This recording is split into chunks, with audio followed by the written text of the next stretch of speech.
like and subscribe Badami TV. Bismillahirrahmanirrahim. Bismillah, alhamdulillah. Wassalatu wassalamu ala rasulillah Sayyidina Muhammad ibn Abdillah wa ala alihi wa ashabihi wa azwajihi wa dhurriyyatihi wa ahli baitihi wa man tabi'ahum bi ihsan ila yaumil qiyamah. Para alim, para ulama, para kiai, para habaib yang sangat saya hormati dan sangat saya cintai, kepada seluruh keluarga besar Haji Dharma yang malam hari ini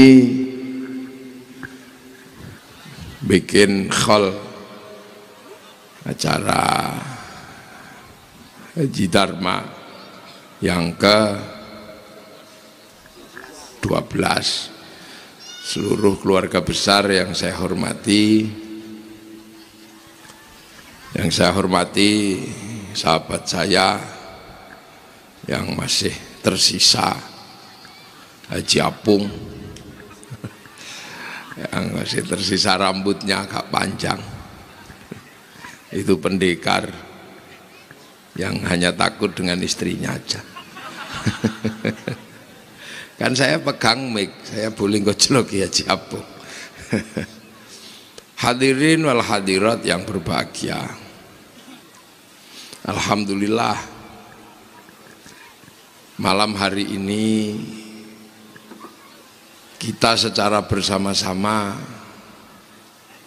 masih bisa merasakan nikmatnya jadi orang Islam di Indonesia dan nikmatnya memiliki bangsa Indonesia.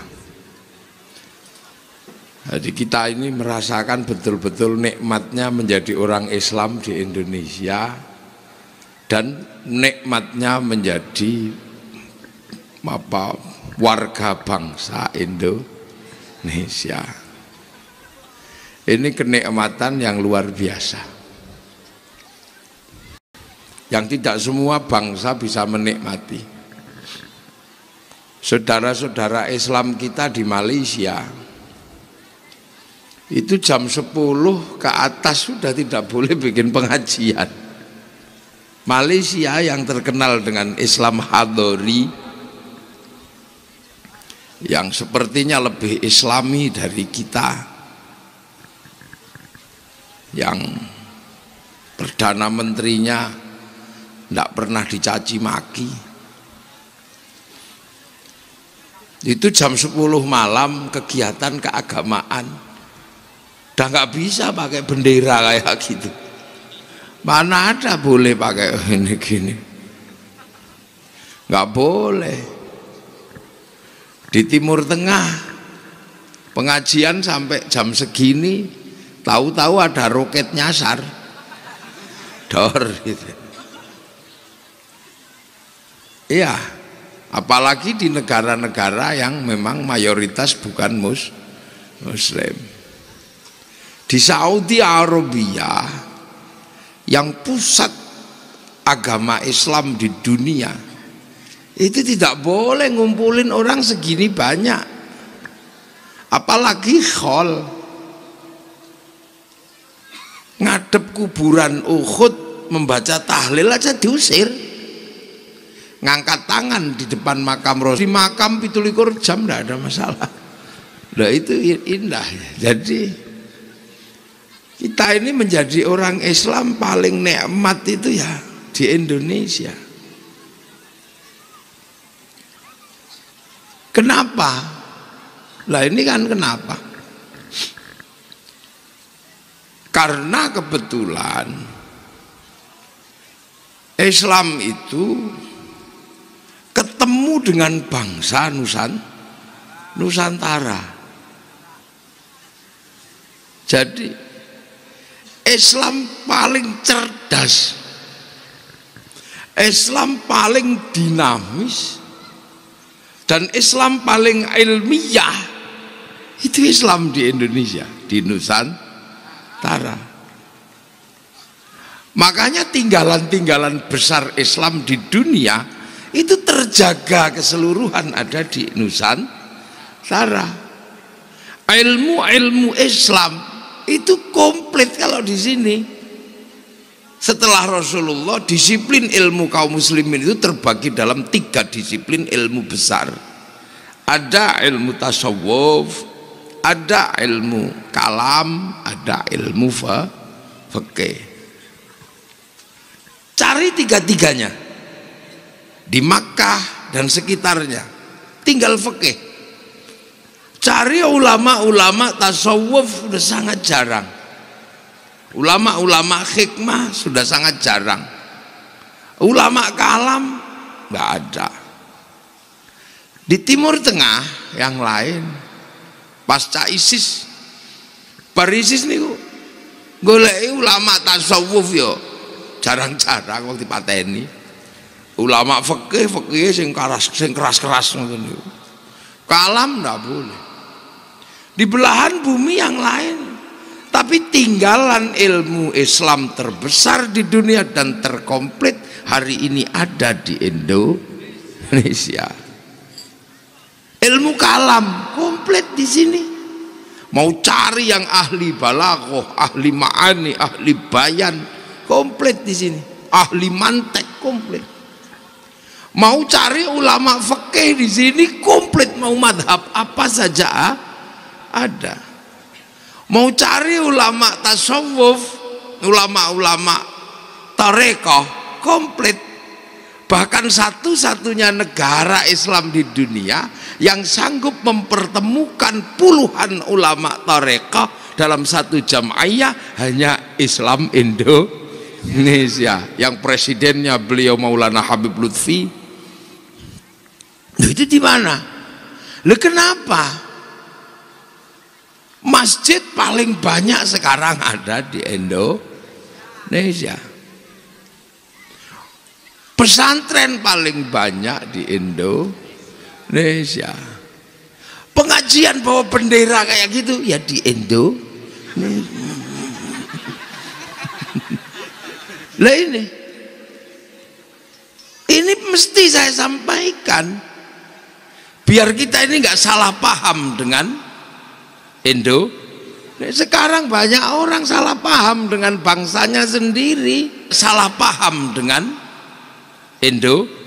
Sekarang banyak orang salah paham dengan bangsanya sendiri dan selalu merasa bangsa lain lah yang terbaik.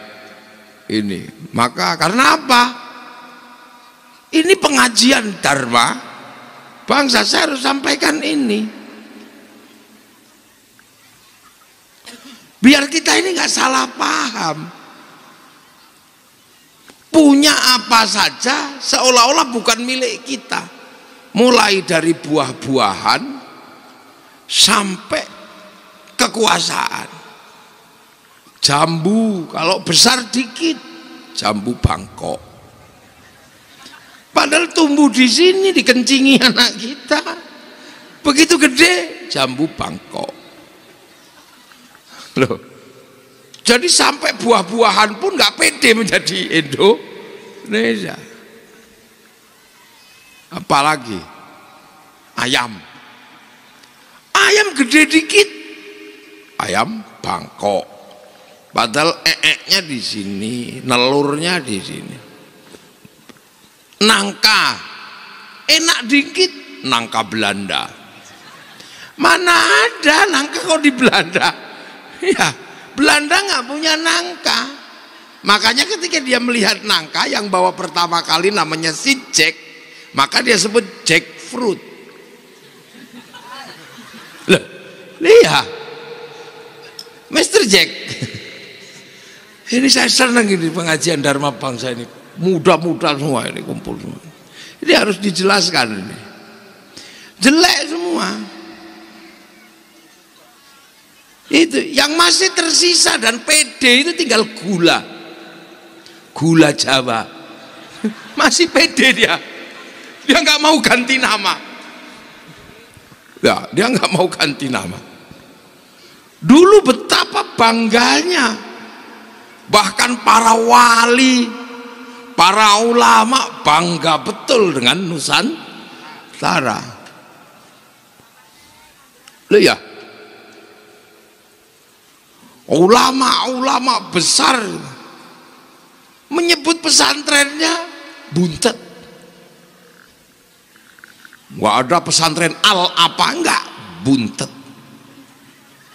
Maulana Syarif Hidayatullah, wali yang kemampuan hikmah dan kemampuan siasahnya nggak ada yang meragukan, menyebut dirinya Sunan Gunung Jati, bukan Sunan Gunung Uhud.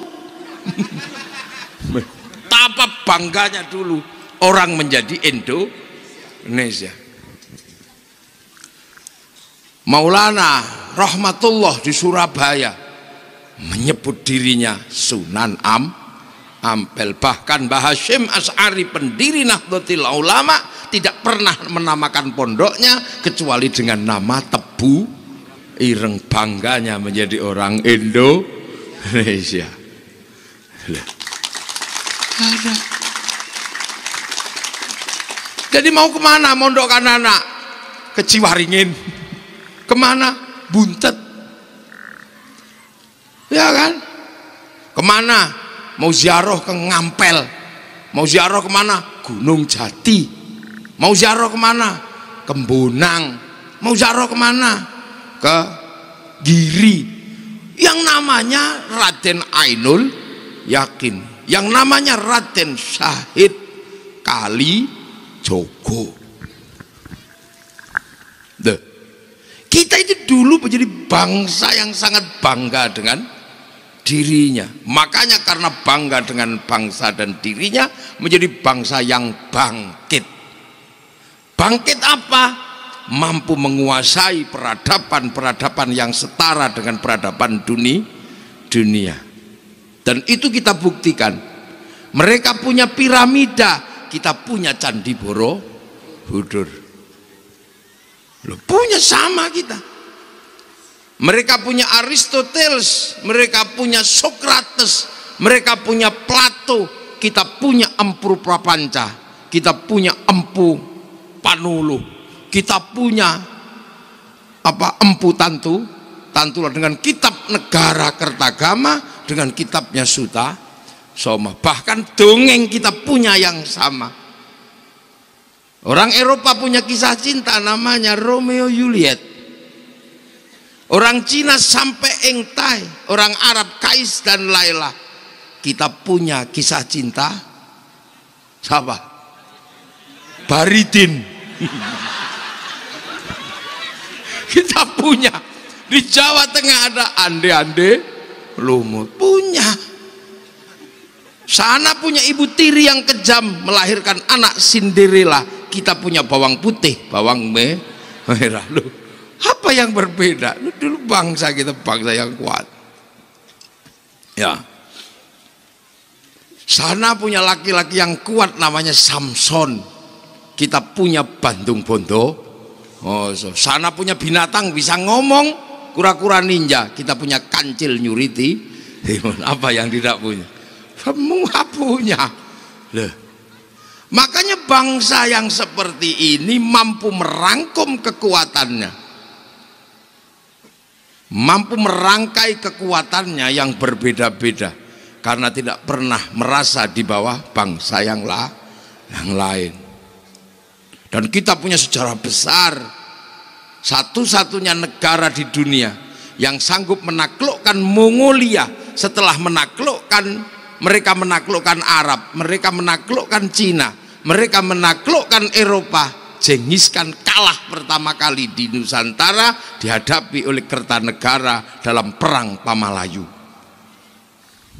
Dan akhirnya kitalah satu-satunya bangsa dunia yang berhasil merebut kemerdekaannya dari tangan penjajah dengan cara perang. Satu-satunya bangsa di dunia adalah Indonesia. Tiba-tiba sekarang ini mulai Anak-anak kita dibikin tidak pede dengan bangsanya yang berambut merah, yang hitam mulai nggak pede, pengen berambut merah. Akhirnya dicetlah rambutnya, akhirnya jadi LKMD. Londo kok mengendasi gitu. Jadi bangsa ini dulu adalah bangsa yang besar, bangsa dengan kekayaan yang melimpah, bangsa dengan peradaban agama yang sudah sangat maju, bangsa dengan peradaban kekuasaan yang sangat maju. Kerajaan besar di Jawa Barat ada kerajaan Pajajaran, di Jawa Tengah ada kerajaan Majapahit, di Jawa Timur sana lengkap lah. Maka akhirnya bangsa yang komplit dan lengkap ini kedatangan agama Islam.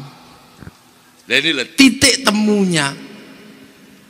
Makanya yang datang ke sini bukan ulama yang ngecek, bukan yang keluyuran sambil bawa kompor, bukan.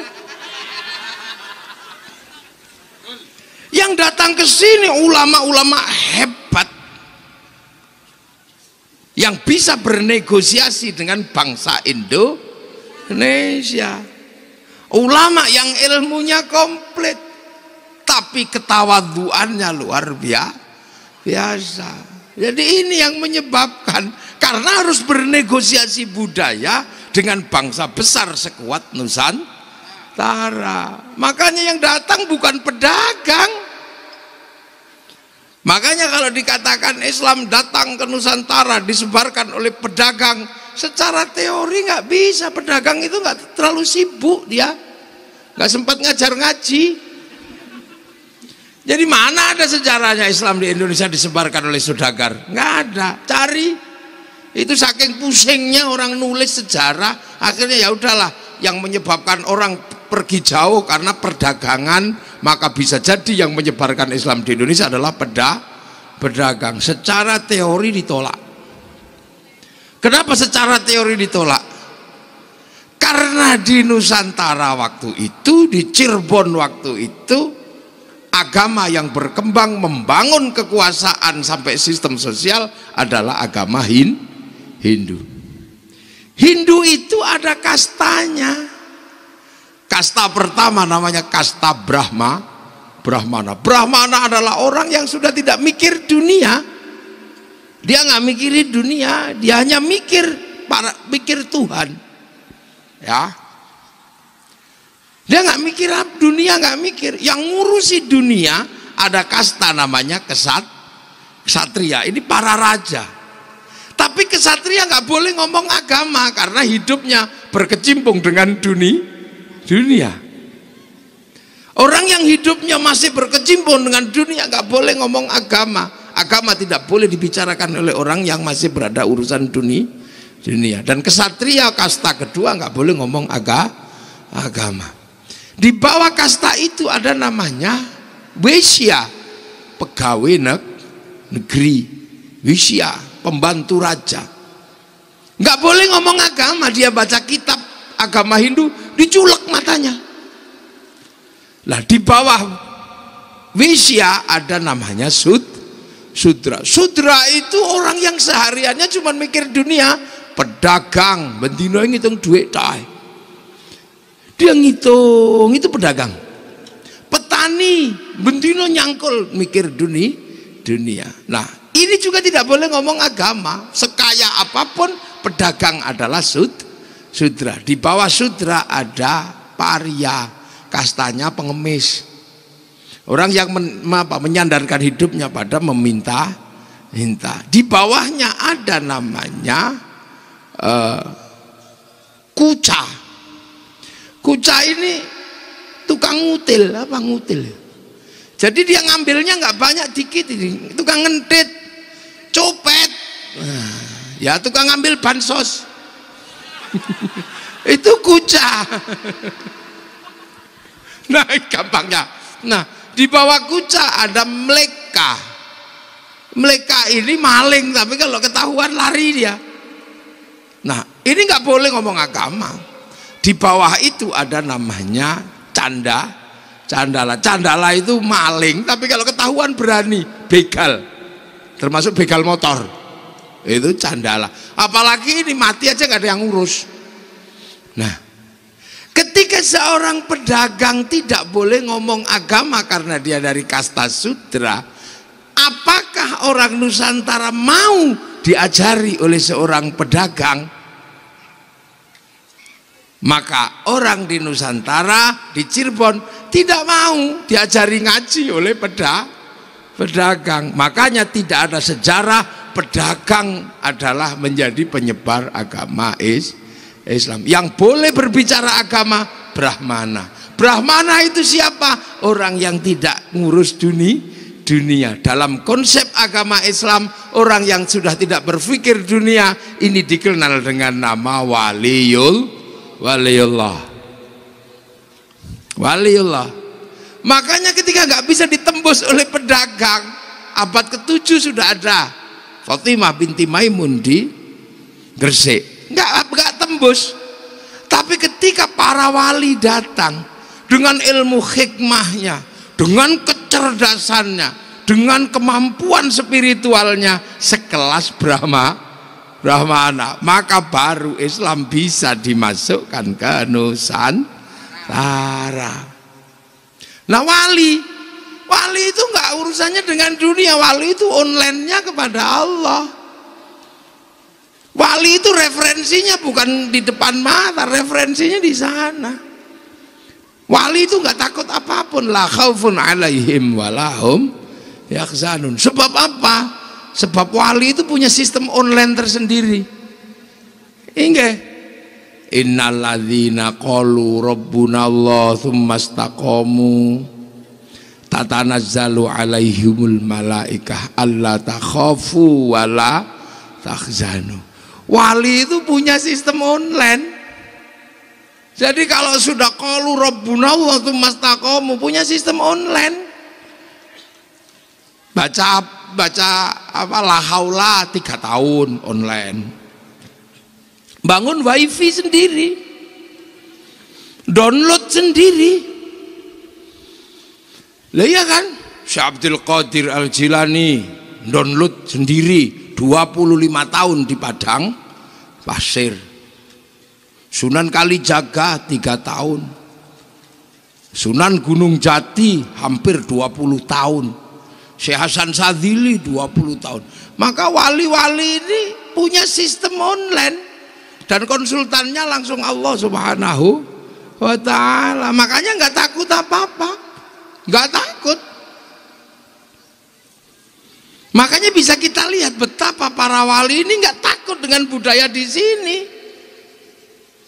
Ya, nggak takut. Wali di sini disebut sunan. Nggak takut. Yang syaikhun ustadzun disebut sini kiai nggak takut, kalau walaupun harus berbaur dengan kebo Kiai Slamet, tombak Kiai Pleret, dan kiai-kiai yang banyak di itu apa termasuk gerobak apa kereta kuda kiai apa di sini banyak. Ada masalah. Berani wali itu.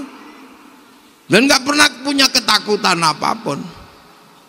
Membawa Islam, bernegosiasi dengan budaya Nusantara, sholat nggak takut dikasih nama sembahyang, padahal sembahyang itu adalah nyembah sang hyang.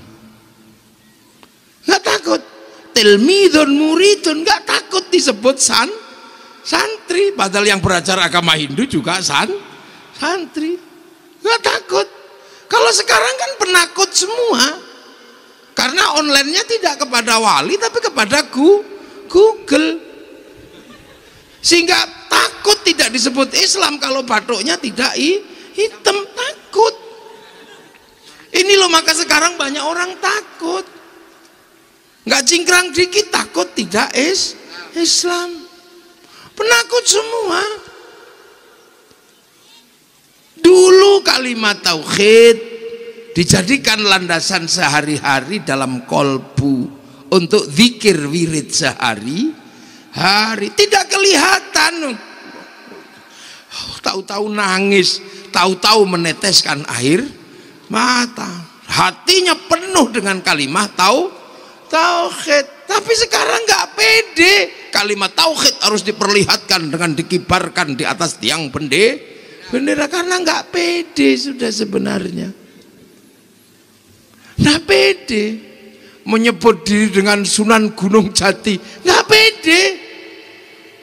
Bikin lembaga harus bernama sahabat Rasulullah, nggak pede. Gitu. Ibu-ibu masih pede. Walaupun bungkusnya itu kongwan, isinya renggi, masih pede. Masih pede. Loh, ini loh kehebatan kita. Jadi makanya dulu bangsa ini benar-benar bangsa yang pede. Gitu. Jadi, nah, ketika para pembawa Islam itu datang, kelakuannya baik, amaliannya baik. Orang sini, ya mari bersama-sama kita jaga. Karena aku mencintaimu, aku mencintai Islam. Kenapa engkau datang ke sini, wahai cucu-cucu Rasul, membawakan Islam buat kami? Kami terusir dari negeri kami. Kenapa? Karena konflik politik berebut kekuasaan. Oh, kenapa? Antar sahabat berebut kekuasaan setelah khalifah. Akhirnya orang sini waspada nak, jangan kau contoh sistem kekuasaan seperti itu, karena kalau itu maka jangan salahkan kalau nanti terjadi banyak pembunuh karena sistem seperti itu dulu membunuh cucu Rasul. Allah lah, agar orang selalu ingat bahwa orang bisa sampai bunuh, maka peristiwa itu selalu diingat oleh orang Nusantara agar tidak mengulang kesalahan awal. Cara mengingatnya seperti apa? Peristiwa terbunuhnya cucu Rasul karena perebutan kekuasaan diperingati setiap tahun dalam bentuk nama bulan. Orang Nusantara menamakan bulannya dengan bulan Suro untuk mengenang agar tidak terjebak lagi pada politik khilafah.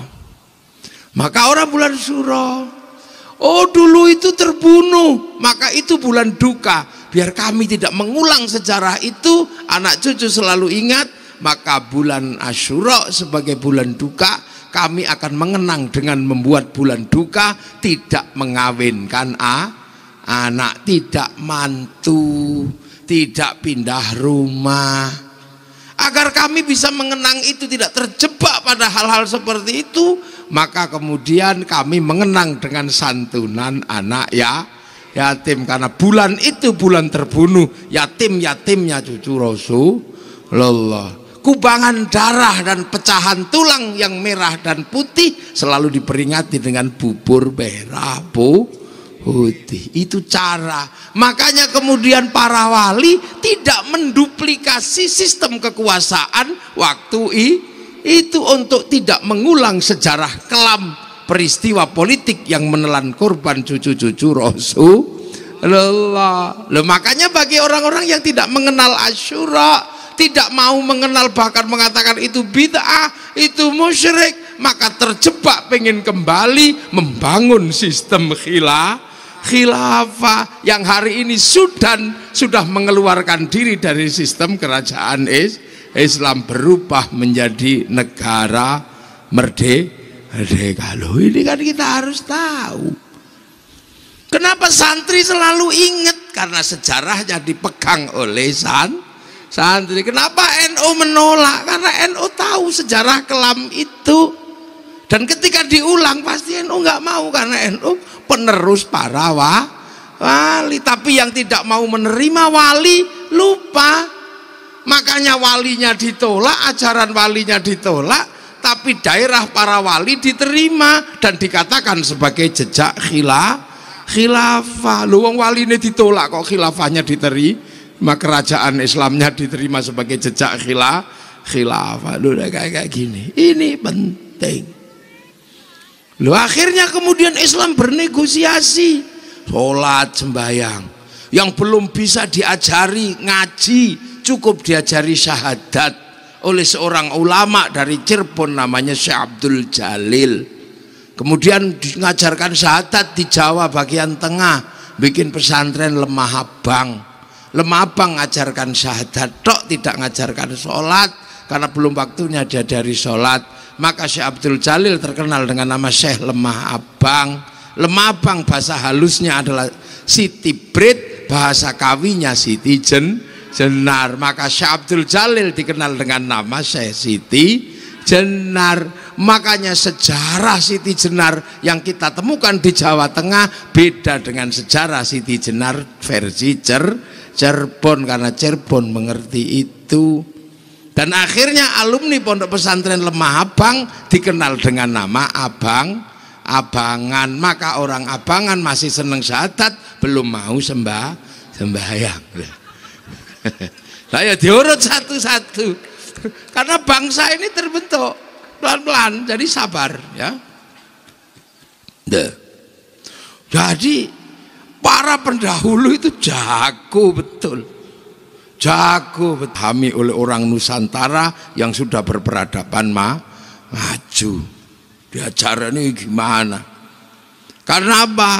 Ada prinsip di negeri yang jauh, Islam itu seperti tanaman. Wa kafa billahi syahida Muhammadur Rasulullah walladzina ma'ahu. Wa kafa billahi syahida ini Rasulullah masih sendiri. Muhammadur Rasulullah diangkat menjadi Rasul. Setelah itu walladzina ma'ahu, ada orang-orang yang bersama Rasul, namanya sahabat. Lah ini situasinya situasi bernegosiasi sesama orang Arab. Asyidda'u 'alal kuffar.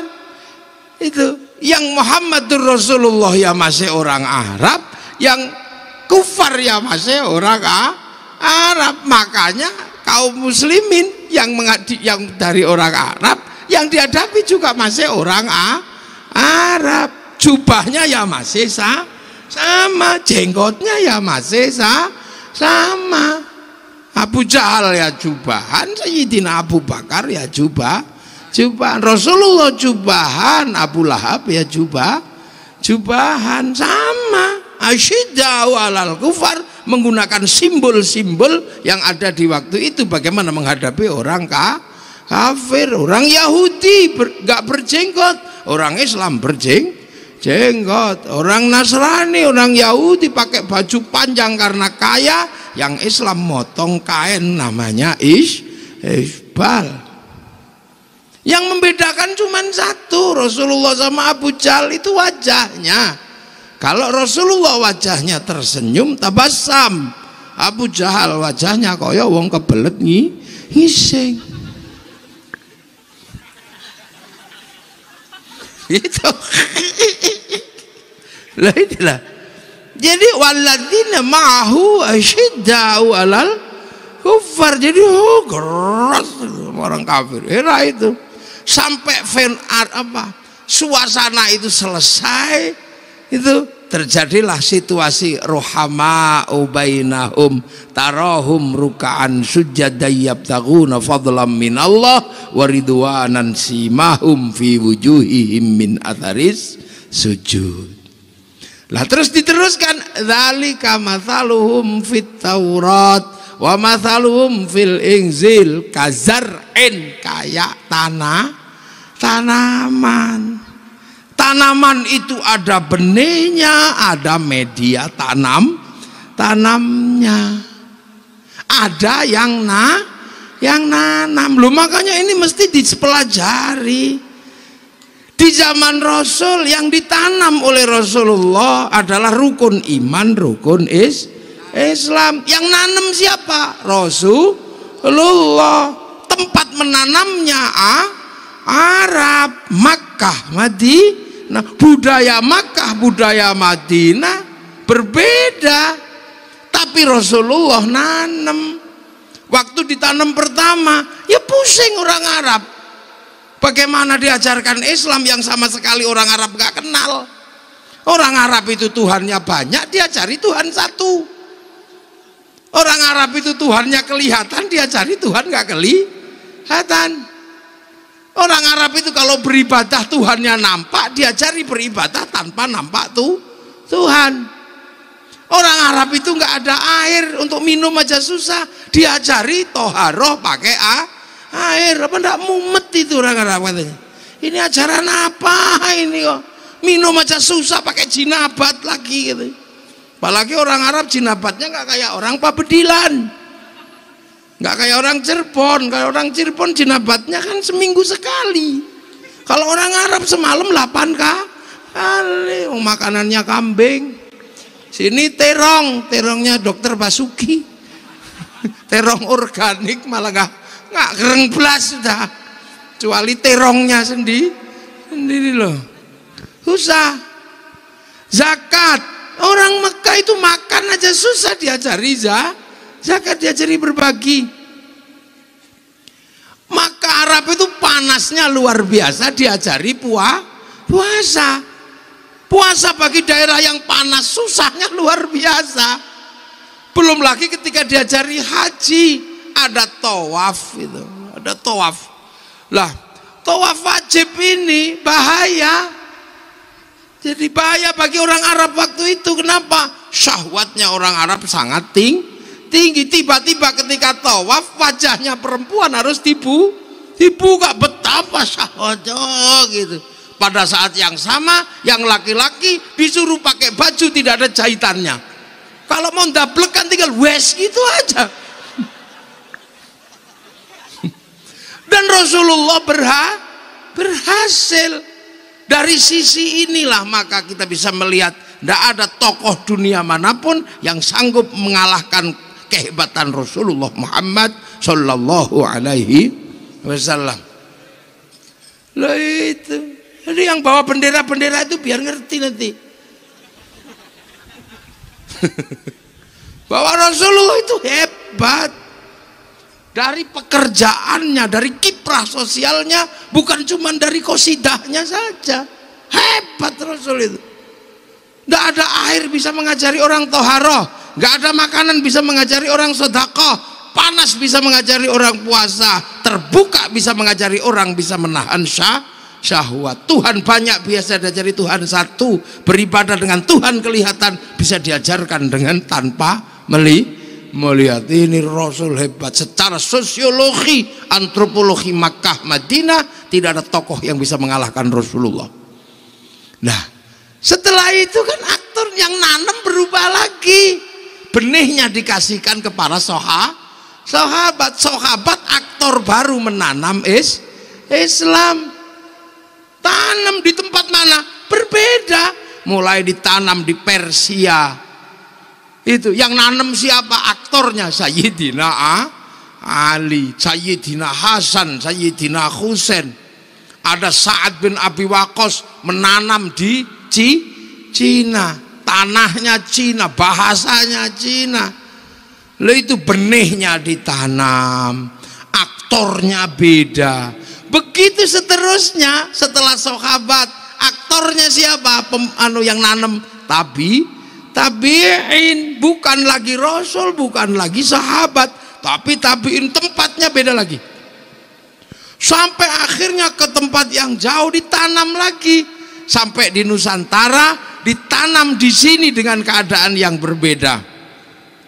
Tanahnya tanah Nusantara, yang nanam para wali. Beda. Itulah. Napa? Maha. Oh mau dikasih minum. Nggak dikasih minum juga nggak apa-apa. Iya, ngurung minum aja kok. Syukurlah saya nggak dikasih minum larutan. Biasanya saya selalu dikasih minum larutan sama Sprite. Saya itu paling jengkel kalau dikasih minum larutan sama Sprite, karena itu minuman suudon. Kalau larutan itu suudon, kirain kiainya itu panas dalam. Kalau sprite itu dikira kiainya kembung. Kalau kopi dikira kiainya ngantuan. Nah baru kalau air putih dikira kiainya haus. Padahal enggak, saya enggak haus. Kayak orang Cirebon, kayak bocah kongkon tuku bensin beli oli.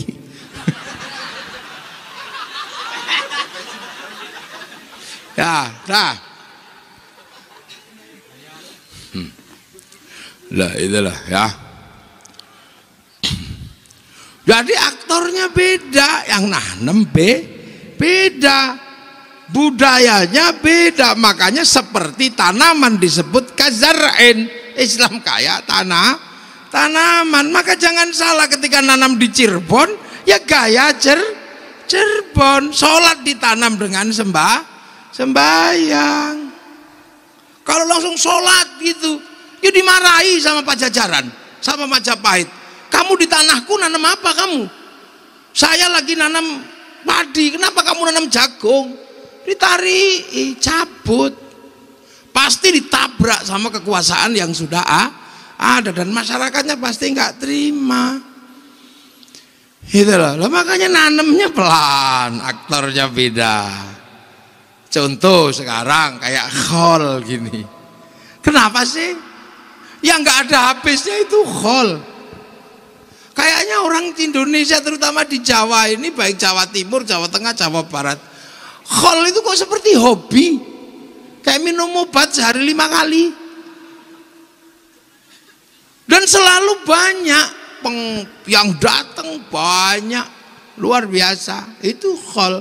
Itu kenapa? Muludan, ya bulan Maulid. Tapi kalau khol ini halayung saya itu. Khol kemarin dari Cipasung, khol. Kemarin di Purwodadi, khol. Sekarang di sini, khol. Besok pagi di Kediri, khol. Ini khol terus. Kayaknya orang kita ini hobi sekali dengan khol. Meringati orang mati itu hobinya. Padahal yang musyrikan itu setiap hari udah 7 kali. Bid'ah, musyrik, bid'ah, musyrik, haram, kafir. Tapi kayaknya kok nggak mempan. Ini jadi virusnya itu nggak mempan. Udah kebal, ini orang imun. Coba sampean lihat itu yang mengatakan khol musyrik, khol bid'ah, masuk neraka. Sudah setiap hari. Kau nggak percaya sampean? Dan saya juga nggak percaya. Kenapa? Dan sangat masif, ketemu terus.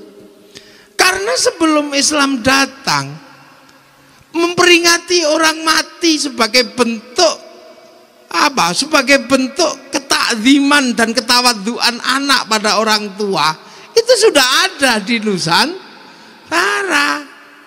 Jadi sebelum khol datang tahunan, orang Jawa itu sudah ngerti khol tahunan, cuma namanya beda.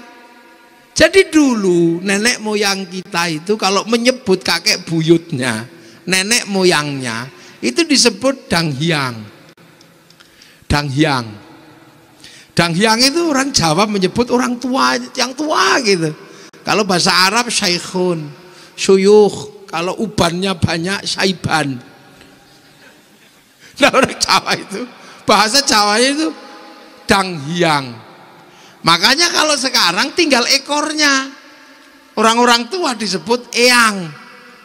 Eyang kakung, eyang putri, aki. Nah para danghyang ini, ada yang nyebutnya meleset jadi danyang itu. Jadi itu bukan setan. Mereka ini ditanya apa aja. Ditanya selalu. Belum ada Google. Yang mau nanam ini apa, selalu ditanya. Nah pertanyaan itu dijawab. Jawaban itu harus dipegang betul. Makanya jawaban yang dipegang betul namanya jawaban yang dipundi. Makanya para danghyang disebut pepunden. Rumahnya dinamakan punden. Nah itu anak cucunya lama-lama itu pergi jauh, pulang kemana-mana, pergi karena makanannya habis, merantau. Tapi setiap setahun sekali mereka rindu kampung halaman dan pulang, maka lahirlah bahasa sekarang jadi mudik itu. Itu memang kebiasaan nenek moyang kita, kalau sudah pergi mudik setahun sekali untuk membawakan oleh-oleh pada nenek moyangnya. Nah nanti diberikan, nggak ada WhatsApp, nggak ada SMS, kadang nggak ngerti udah mati apa masih hidup, bawakan. Nah yang masih hidup ini kayak saya di tempat yang jauh dapat ini. Nah ada yang dibawakan tapi udah ninggal. Nah karena sudah ninggal maka terus kemudian oleh-olehnya ini ditaruh di tempat meninggal, di petilasannya taruh situ kayak kono. Nah ditaruh situ terus dibilangin kakek buyutmu itu ndak ninggal, isi hidup tapi di tempat yang sana, maka bisa diajak ngomong dalam bahasa lokal, merui kaki danyang nini danyang. Nah terus akhirnya taruh situ lah. Kedatangan anak cucu menengok orang tua, nyembayangi, itu namanya upacara srodo dulu. Makanya kedatangan anak cucu itu dikenal dengan istilah nyadran, srodo ya itu terus. Lah Islam datang mengajarkan hal yang sama. Walladzina ja'u min ba'dihim yaquluna rabbana ighfir lana wa li ikhwanina alladzina sabaquna bil iman. Yang datang belakang itu mendoakan yang sudah pergi lebih dulu, yang bawa iman lah. Dawuhnya Allah seperti ini diwujudkan oleh para ulama. Yang baru pergi kita masih bisa nyolati, yang masih baru meninggal kita bisa datang ke kuburannya.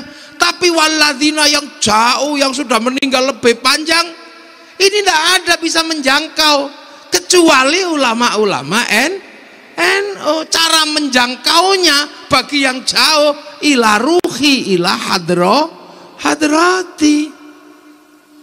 Loh, jadi yang ila ruhi ila hadrati itu hanya santri yang bisa, yang tidak ketemu. Misalnya kakek ini cucunya nggak ketemu, nggak ikut nyolati ketika meninggal.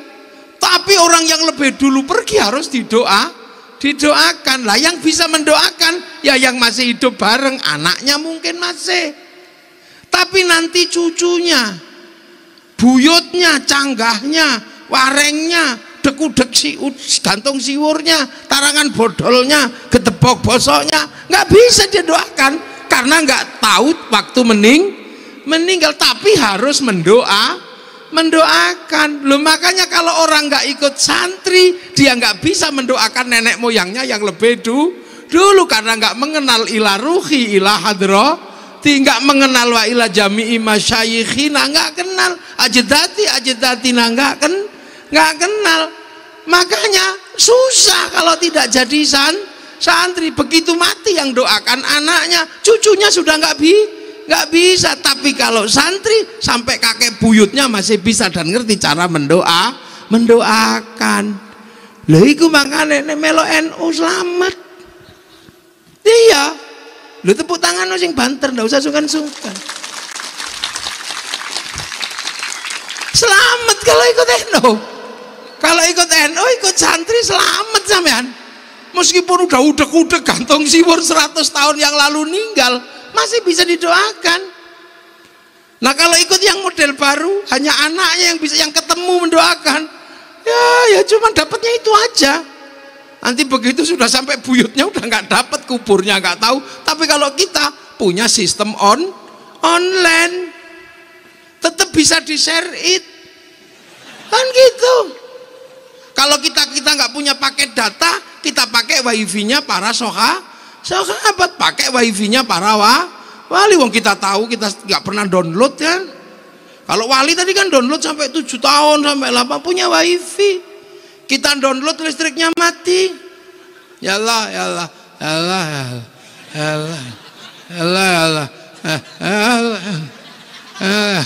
ya. Kita nggak pernah punya wifi. Makanya kalau kita mau ngirim pasti pakai wifi gratisan. Pakai wifi-nya siapa? Ila hadratin nabiyil Mustafa. Pakai .co.id-nya Nabi. Pakai .co.id-nya Syekh Abdul Qadir, pakai .co.id-nya Sunan Gunung Jati. Itu ulama-ulama buntut baru abaina ummatina syekhina wa nakhususan ila ruhi wa jidarma al-fatihah. Langsung share it bet gitu. Ada yang protes, nggak nyampe. Lu kata siapa? Mau pakai wifi kok nggak nyampe? Kita sih nggak punya wifi, tapi kita pakai wifi-nya orang. Pakai tethering. Lo kan sama, kita nggak lihat tinjunya Mike Tyson atau sepak bolanya Manchester United yang kemarin kalah 8 itu mana? Barcelona kalah 8. Mana pendukung Barcelona mana? Pak Haji Basuki kalah sama saya sampean. 8-2. 82. Angka sial 82. Yang menang mana kemarin? Enggak, mana pendukung Bayern Munchen? Loh, sama-sama yang didukung ya Eropa, yang dukung juga Eropa. Kenapa kita nggak menang? Ya kalah kita. Kenapa? Peraturannya sama, orangnya beda. Sana tingginya 190, kita cuma 160. Kendal bas ini kenapa? Ngendas bal. Yundul bal gini ya kena perut kita. Makanya nggak usah bayangkan menang sepak bola, nggak usah. Kalah. Tapi sepak bola harus selalu ada untuk jadi sarana tawuran, lumayan. Lihat kalah, kita bangsa Indonesia kok membayangkan sepak bola. Nah iya kan? Jangan bayangkan basket, kalah kita kalau bayangkan basket, orangnya cuma segini-segini. Lapangannya sama, peraturannya sama, orangnya beda. Iya, makanya Thailand nggak mau, dia khusus fokus pada sepak takraw. Akhirnya dia menang sepak takraw. Orangnya kecil-kecil bisanya main bola. Kita usulkan olahraga kita, main kelereng bisa. Lah iya loh. Jadi kita ini punya bangsa. Loh, akhirnya orang kok nggak percaya doa bisa dikirim. Kita nggak lihat, ya, Munchen nggak lihat, tapi ada orang yang nyuting satu. Tuh gitu, pancarkan ke satelit, pakai wifi-nya satelit, dibagi ke seluruh dunia, siarannya dapat semua. Kenapa? Itu namanya siaran langsung. Makanya orang kalau nggak percaya doa bisa dibagi, orang ini pasti nggak punya TV. Lihat akhirnya bisa. Coba anak cucu yang jauh yang datang belakang, yang sudah nggak tahu buyutnya di mana. Nenek moyangnya masih bisa wa ila abaina ummatina. Wus ngono kakek moyangnya alhamdulillah dapet. Anak cucuku Fatihah lumayan. Pakai wifi-nya siapa sih kok dia punya? Dia itu dua plek. Oh, pakai wifi-nya Rasulullah. Wa jami auliya illah minal masyariqi ila magharibiha fi barriha wa bahriha. Wali yang di timur, di barat, di utara, selatan, lautan, daratan, nggak tahu kan siapa walinya. Akhirnya komandannya dipanggil, wana khusus sultanul aulia Abdul Qadir. Itu kalau nggak santri nggak ada mekanisme itu. Nah itulah namanya mekanisme uluhiyah. Bejo sampean jadi santri. Makanya Pak Haji Dharma ini beruntung, walaupun punya anak sudah jadi dokter masih NU. Biasanya kalau agak dokter dikit kan sudah gak deket NU sudah. Jadi tetangganya sudah.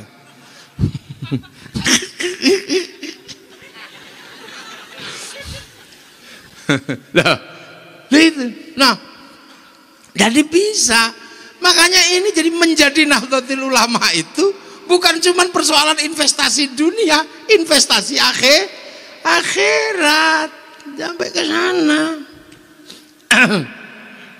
Nah terus, jadi datang ke kuburnya diperintah, dan orang Islam lebih mudah karena orang mati dikubur. Jadi fazuru ziarahlah ke kubur. Kalau orang Hindu dulu, orang Jawa dulu pakai petilasan karena nggak dikubur.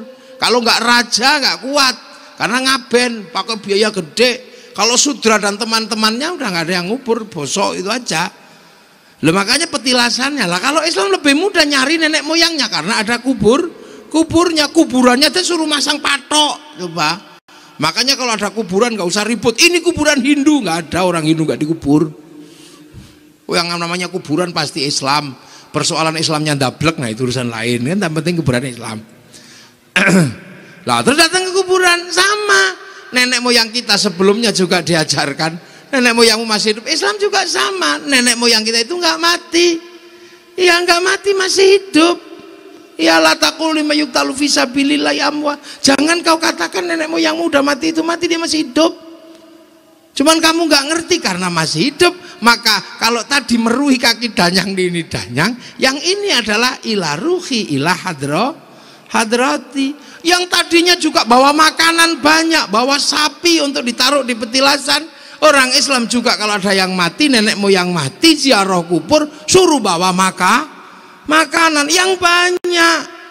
Makanya kalau ada orang meninggal, bawakan makanan yang banyak. Setahun sekali bawakan makanan yang banyak orang Islam itu kalau meninggal. Cuman sebab orang Islam itu kalau meninggal suruh bawain makanan, bedanya di sini. Yang sebelumnya ditaruh petilasan, yang Islam makanannya panganan dewe, makanlah sendiri biar menjadi sodakoh. Maka kemudian ada istilah nyadran dulu diganti dengan sodakohan. Maka ada istilah sedekahan. Berhubung yang sudah meninggal di dalam bumi, maka ada istilah sedekah bumi. Ya, terus gini Pak bilang musyrik, ya kamu aja yang aneh.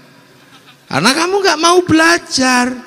Kamu merasa bahwa Islam itu datang langsung lompat dari Arab. Tidak, lewat proses.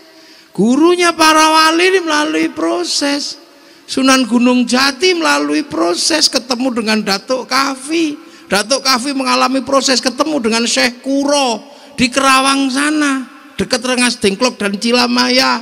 Syekh Kuro ketemu dengan Syekh Jumadil Kubro. Sayyid Jamaluddin Al-Husaini Al-Kabir ketemu dengan Sayyid Muhammad, bapaknya diajari. Sayyid Muhammad diajari sama Sayyid Ahmad Jalaluddin. Sayyid Ahmad Jalaluddin di Campa sana diajari sama Sayyid Abdul Malik di Mongol. Sayyid Abdul Malik diajari Sayyid Alawi Amil Faqih, diajari Sayyid Ahmad Sohib Mirbat, diajari Sayyid Ali Khalid Qazam, diajari Sayyid Alwi, diajari Sayyid Muhammad, diajari Sayyid Alwi, diajari Sayyid Ubaidillah, diajari Sayyid Ahmad Al-Muhajir, diajari Sayyid Isa, diajari Sayyid Muhammad, diajari Sayyid Ali Uraiti, diajari Sayyid Ja'far Shadiq, diajari Sayyid Bakir, diajari Sayyid Ali Zainal Abidin, diajari Sayyidina Hasan Husain, diajari Sayyidina Ali. Lah ini yang diajari langsung Rasulullah Muhammad sallallahu alaihi wasallam. Lah itu makanya Islam itu datang ke sini itu tokohnya beda-beda. Setelah para wali, muridnya wali. Setelah muridnya wali, muridnya lagi. Kemudian dipegang oleh para ulama. Sampai akhirnya hari ini ketemu zaman milenial. Dimana ketemu zaman baru. Yang ngajinya juga model baru. Apalagi kena corona, model baru. Lah iya, ini model baru. Haji Apung itu masih model lama. Iya, mainannya masih mainan kuno di Tegal Gubuk sana. Masih tanah dikeruk-keruk gini, disikut dikencingi, masih begitu dulu. Milenial nggak kenal itu. Lah ya. Ini milenial sampai ketemu zaman Islam di zaman milenial dari perjalanan itu. Dulu pengen lihat Afrika saja kita masih nunggu flora dan fauna. Sudah ditunggu seharian, yang keluar kadang Pak Harmoko, kadang Pak Murdiono. Anak muda sekarang sudah sampai di zaman donyo sak godong ke. Ini mau nyari apa di sini? Sudah. Tinggal ketik sampean, mau ngetik apa? Mau nyari apa? Ada di sini semua. Apalagi kalau handphone yang bagus begini, semua ada. Loh, tapi mau bagus mau tidak urusannya bukan di handphone, di pulsa, di kuota. Walaupun handphonenya bagus kayak begini, kalau nggak ada kuotanya mati. Makanya kayak manusia punya kuota dari Allah. Walaupun masih bagus kalau kuatannya habis. Gitu. Lah iya cari tetringan. Lah iya. Ini zaman baru. Zaman baru. Zaman 10-20 tahun yang lalu orang rindu itu masih menyakitkan. Generasi saya, generasinya Haji Dharma, Haji Basuki ini, Haji Dharma, putra-putri masih menyakitkan kalau rindu. Ini Pak Kapolsek ya, Pak Kapolres, Pak Kapolsek. Pak Kapolsek rindunya menyakitkan. Ketika tugas keluar daerah rindu itu sakit ya Pak Kapolsek ya.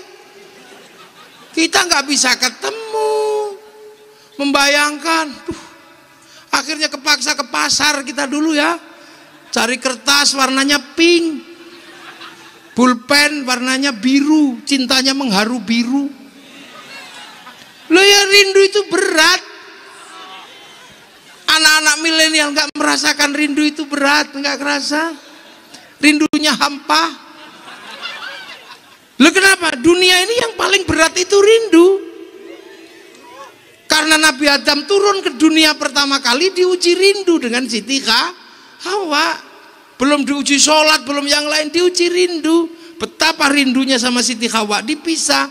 Makanya Siti Hawa dan Nabi Adam itu mencari rindunya. Hawa. Wah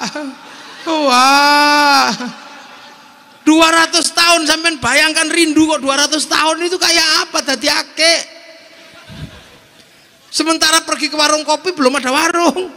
Kalau sekarang rindu gampang cari ke warung kopi ketemu pemiliknya beres. Lah ya kan. Lah kan dulu nggak ada. Nah, akhirnya kemudian Hawa. Tahu-tahu 200 tahun ada. Mas Adam, Hawa, Mas Adam, Hawa. Oh, ternyata Siti Hawa lagi duduk di atas bukit kecil di padang Arafah sana. Duduk. Mas Adam melihat Nabi Adam, Siti Hawa langsung tarik sarungnya turun mengejar Nabi Adam. Nabi Adam ingat Hawa, kamu jangan turun ya Hawa. Kenapa Mas Adam? Aku rindu. Kita rindu, kita kangen ke. Rindu. Aja, jangan turun kamu. Karena kalau kamu turun mengejarku, aku khawatir nanti anak cucu kita mencontoh ada perempuan ngejar laki-laki. Biar aku aja yang naik mengejarmu.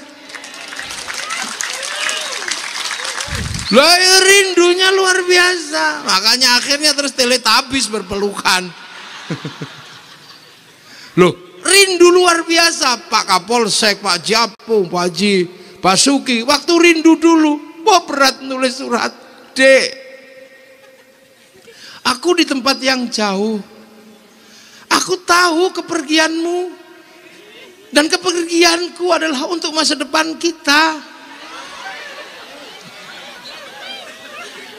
Dan ketika aku tahu orang tuamu meragukan aku semakin rindu. Tapi entah kenapa malam hari ini begitu berat rinduku padamu. Kupaksakan menulis sajak cinta dan rindu untukmu. Ya, kasihku, hanya kamu yang kurindukan. Dan aku menulis sajak rindu ini, aku juga tahu kamu merindukanku. Karena aku yakin malam hari ini kau dan aku sedang di bawah sinar rembulan yang sama. Lah ya dikirim. Makanya rindunya berat. Makanya kalau ada anak-anak dulu itu kalau ada masalah, kuat menahan rindu, menahan emosi. Karena pernah menahan masalah, rindu cukuplah. Lah anak milenial nggak kenal rindu yang menyakitkan. Rindunya suka bocor. Baru kangen dikit, langsung dikirim terus tulisi mah.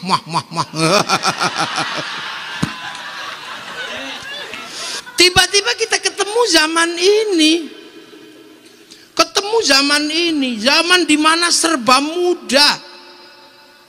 Iya, merayu pun sudah tidak berat sekarang. Rayuan milenial itu aneh. Tidak seperti rayuan kita dulu Pak Kapolsek ya. Aduh, wajahmu Dek seperti purnama. Nah, sekarang nggak ada rayuan seperti itu. Rayuannya aneh. Dek, apakah bapakmu sipir penjara? Kenapa? Karena ternyata engkau mampu memenjarakan hatiku.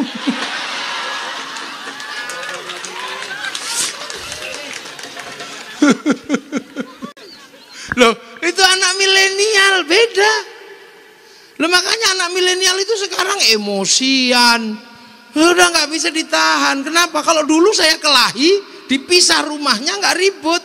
Kalau sekarang orang ribut, beda rumah, beda kabupaten, masih bisa kelahi tengah malam, kirim gambar, masih bisa emosi. Loh, itu milenial. Pak Pos nggak ada, apa nggak ada. Nah, di zaman ini kadang anak-anak milenial ini lupa. Karena milenial dikendalikan oleh satu kotak besar yang mengatur seluruh dunia. Kotak itu dulu dibayangkan oleh orang Yahudi sebagai tabutnya Nabi Musa, yang di mana dunia ada di situ. Mau nyari apa saja ada di situ. Itu tabut dalam konsep orang Yahudi. Dan sekarang orang Yahudi bisa membuat tabut yang semuanya ada. Namanya hard disk. Semua ada di tabut itu, mereka punya sekarang. Orang cari informasi, semua datanya ada di Google. Mencari teman, semua ada datanya di Facebook. Cuman sekotak itu. Orang miss call, orang apa, tahu ya, dibalesi ya dari situ. Makanya sekarang penguasa dunia adalah yang menguasai data kebutuhan dunia. Orang Cirebon penyakitnya apa, tahu. Karena seluruh obat yang laku datanya tahu. Oh, bulan gini gudiken. Oh, bulan begini apa? Cantengen. Oh, ternyata orang Cirebon nggak ada penyakit berat. Oh, iya. Kalau nggak berat penyakitnya cuman tahu-tahu mati. Tahu semua. Makanya sampean tahu semua. Lah inilah namanya milenial. Sampai di zaman, nah anak milenial ini kadang nggak ngerti bahwa suka duka para pendahulu membangun satu bangsa sampai kita bisa merasakan punya Islam yang nikmat, punya agama yang nyaman, punya bangsa yang indah. Kadang sampean nggak ngerti, penuh perjuangan. Islam tidak dibiarkan sendiri. Bagaimana Islam yang jauh ini akarnya tertanam di tanah Nusantara karena benih kazar'in ditanam di sini. Makanya kemudian Islam yang ditanam oleh para wali akarnya di mana? Sholawat itu perintah. Ya ayyuhalladzina amanu shollu alaihi wasallimu taslima. Ya sebenarnya cuma sallallahu alaihi Muhammad, tapi oleh para pendiri bangsa ini, para ulama awal, sholawat ditanam agar akarnya kemana agar kuat. Maka sholawat di sini dijadikan alat untuk mempersatukan manusia yang berbeda. Lahirlah sholawat mingguan, sholawat ponan, bahkan sholawat menghasilkan grup-grup sholawat kayak gitu. Ada Sekermania, ada Mafia Sholawat, ada apa itu, punyanya Bibidin itu apa, Az-Zahir. Oh, saya mau besok bikin grup apalagi terserah, pokoknya saya mau bikin grup apa, urung kepikiran. Akhirnya sholawat yang bisa dijalankan sendiri di sini mampu merukunkan banyak orang, mampu merukunkan anak muda, mampu merukunkan orang tua, mampu merukunkan macam-macam. Bagi yang gemar lagu sholawat Badar, punya grup sholawat Badar. Bagi yang gemar sholawat Nariyah, punya grup sholawat Nariyah, biasanya ibu-ibu muslimat. Bagi yang gemarnya Diba, punya grup Diba. Bagi yang gemarnya Simtud Duror, punya grup Simtud Duror. Bagi yang suka kegantengannya Habib Bidin, bikin Az-Zahir. Bagi yang agak setengah tua-tua, Sekermania. Bagi yang lebih metal, Mafia Sholawat. Bagi yang siapa itu, Sep, gitu. Nah, bagi yang suka kelai-kelai, Beb Apung, gitu. Ada. Iya, kalau mau belajar kelahi ke beliau itu pendekar asli itu. Itu cuman gayanya sekarang jadi pedagang kain, jadi nggak kelihatan kalau pendekar. Japung, itu. Jadi akhirnya membentuk ke masyarakat kerukunan, sholawatan. Ada yang bawa bendera, oi. Yang nggak kebagian bendera tangannya gini-gini, ada yang jempolnya cok. Yang suka lagu Arab, marhaban ya nurul aini, marhaban marhaban. Yang suka lagu Arab, yang suka lagu dangdut, ya Rasulullah salamun alaik. Itu kalau nggak di Nusantara nggak ada. Betapa semua terwadai oleh sholawat. Yang suka lagu Sunda, ya Rasulullah salam salamun alaik.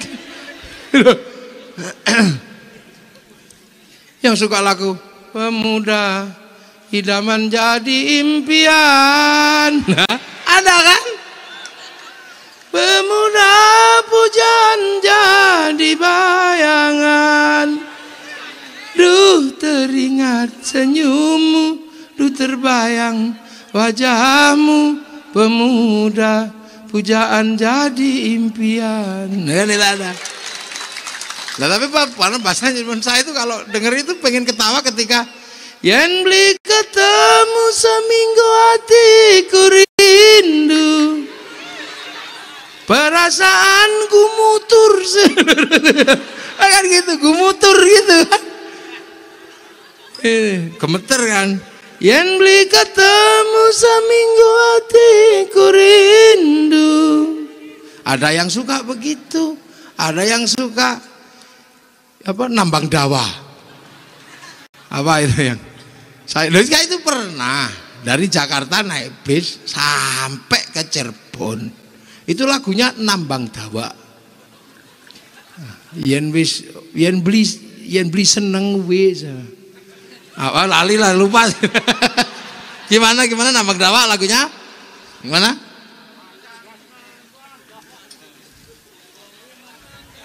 Apa artinya wong rumah tangga yen beli ora ketemu ora alias nambang dawa.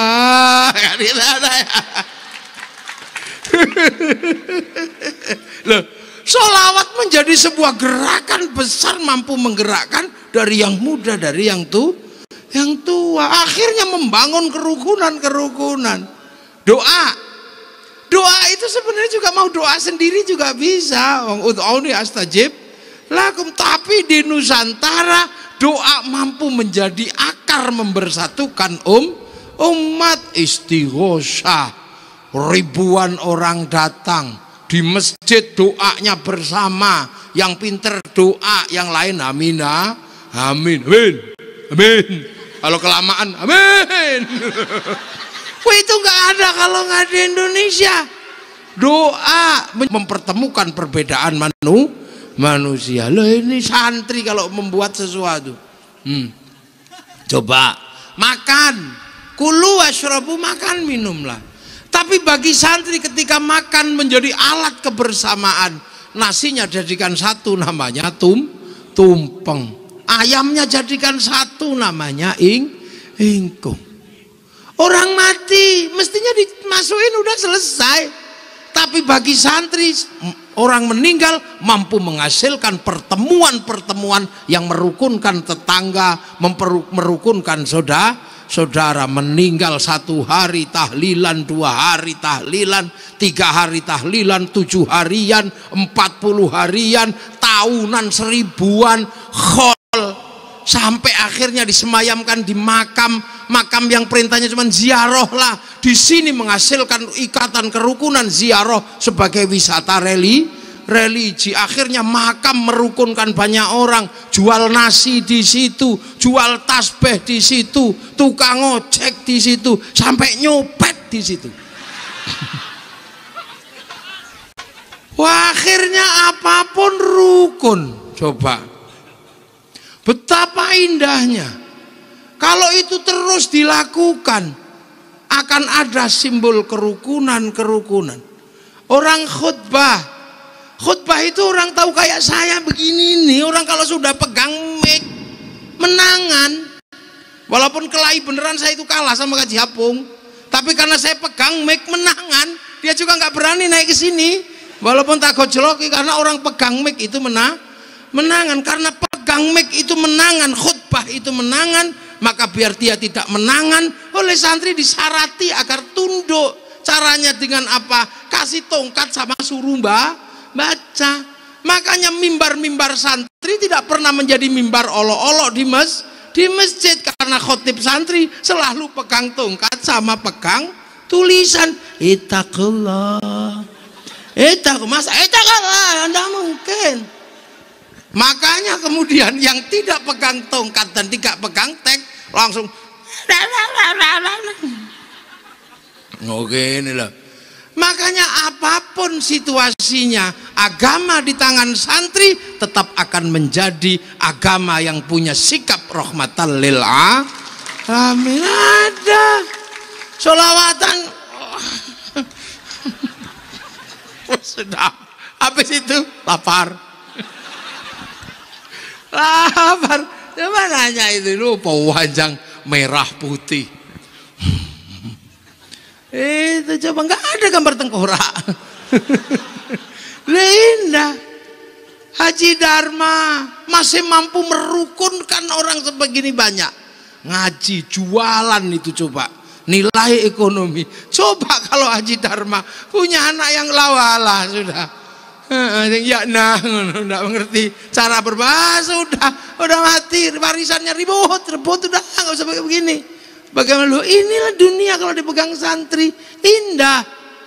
Nah, cara-cara yang dilakukan oleh santri mempertemukan ini menginspirasi kehidupan hari ini untuk tidak selalu menonjolkan diri. Seluruh minuman tidak pernah menonjolkan diri di hadapan Aqua, karena Aqua datang lebih tua. Lebih dulu orang mengenal Aqua sebelum Ades. Makanya Ades ketika dibeli dia ikhlas dikasih nama Aqua. Santri itu mestinya telmidon, murid santri.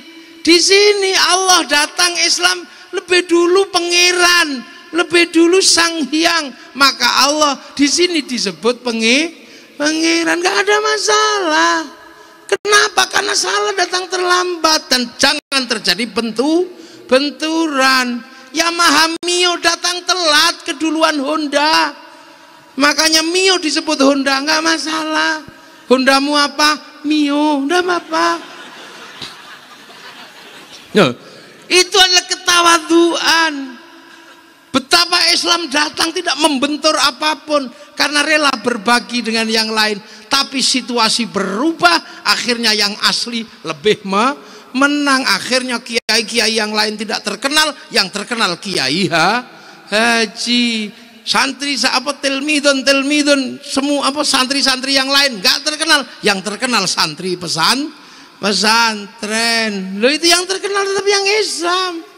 Nggak usah khawatir. Sembayang dulu macam-macam, sekarang yang terkenal sembayang adalah sholat. Loh, itu hebatnya, nggak usah ribut.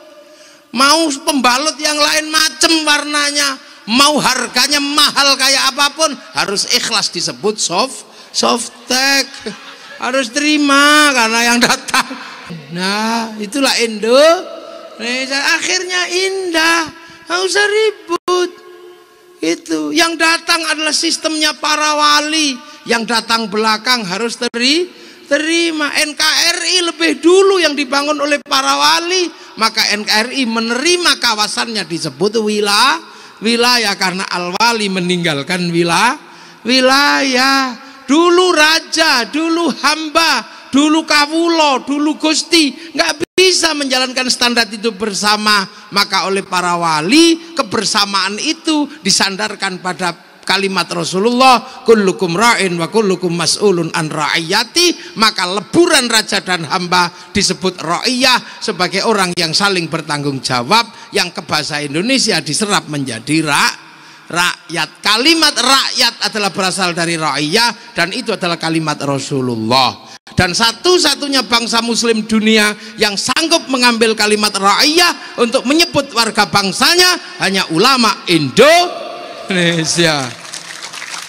Ini nggak ada Indonesia. Makanya kita ini punya bangsa yang tenang, agama yang nikmat karena diemban oleh para wali dan santri. Dan inilah yang bisa menjawab kenapa Arab satu bangsa pecah menjadi puluhan negara. Kenapa Eropa yang satu bangsa bisa pecah menjadi puluhan negara, tapi kenapa sebaliknya kita yang puluhan bangsa mampu bersatu dalam satu negara kesatuan Republik Indonesia? Karena jasanya para aulia yang bangun wilayah itu. Lah sekarang dibagi sesuai firman Allah. Wattini wazzaitun wa turi sinina wa hadzal baladil amin laqad khalaqnal insana fi ahsani taqwim thumma radadnahu asfala safilin illa alladzina amanu wa amilus sholihat falahum ajrun ghairu mamnun. Ini kan jelas. Jadi dulu sebenarnya manusia itu sudah baik. Laqad khalaqnal insana nafi aksani, wis baik manusia itu. Tidak punya tanduk, artinya sudah tidak cakar, tidak tanduk-tandukan. Tidak punya kuku yang keras, artinya tidak cakaran. Makanya manusia itu tanpa mengenal Tuhan pun baik. Maka ada novel Hayyu Ibnu Yaqdhan, si hidup anak si sadar, karyanya Ibnu Tufel yang disadur oleh orang Eropa menjadi Tarzan. Itu dari Hayyu Ibnu Yaqdhan. Manusia itu sudah baik sebenarnya, tapi kebaikan manusia tidak akan sempurna tanpa mengenal agama. Maka liutammima makarimal akhlak, sempurnanya karena amanu wa amilus sholihat, maka ada agama. Nah, manusia yang baik diurusi sama kiai-kiai, sama ulama pewaris nabi untuk mengajarkan keimanan dan akhlak.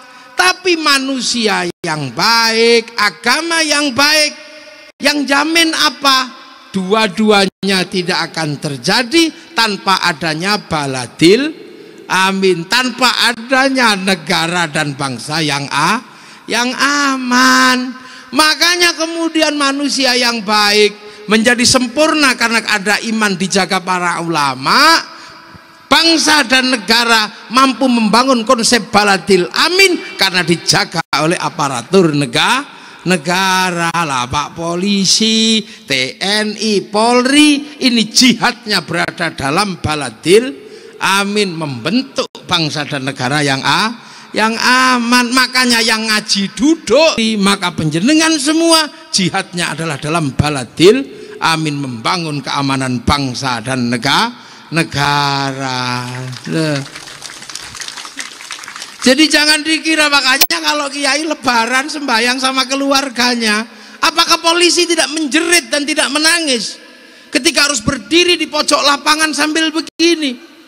Menjerit dan pingin, tapi karena polisi punya jihad membentuk baladil amin, membangun keamanan bangsa dan negara. Yang sholat tidak tenang, takut sepedanya hilang, dijaga oleh polisi.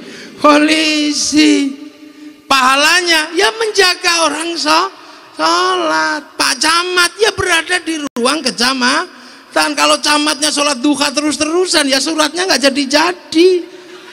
Ada wilayahnya. Negara tanpa baladil amin, manusia yang baik tidak terjaga, agama yang baik tidak terjaga. Suriah, manusianya baik, agamanya baik, tapi dua-duanya hilang karena tanpa keamanan bangsa dan negara. Nusantara apa?